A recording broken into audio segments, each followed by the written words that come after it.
ตำน้ำจิ้มให้ค่ะแซ่บ ต้มไข่แก้วไข่แดงใส่น้ำจิ้มจะเรียกว่า ธรรมดาเขาต้องใส่ แป้ ทั้งหม ซะ ด ปลานึ่งฉันไม่ใส่ บ่อ๋อที่เขาใส่ทั้งลูก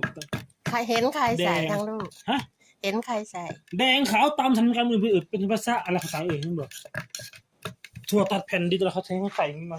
แบบ ถ้าไม่มีถั่วเขาก็เอาถั่วตัด นั่นแหละเห็นมีถั่วตัดมาใส่ นี่ค่ะ ปลานึ่ง แซ่บอย่างนี้แล้วก็มีอันนี้ไข่แดงขาวใส่มาให้ตำถึงเรามือเปรี้ยวหน่อยมันเคยกินแล้วพักไอ้นี่นะกินจากมันทำไมจะมาสุดเฮ้ยจะไปใส่บ่ทำไมข้าวแดงบ่ สูตรไทยก็สูตรไทย โอ้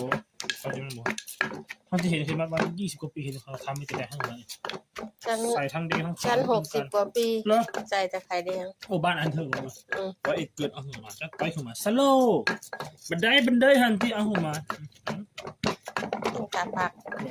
ปลูกเองผักกาดขาวผักกาดหอม เขาถ่ากู ชี เรือบุ้ง10 ปอดซาแล้วว่ะ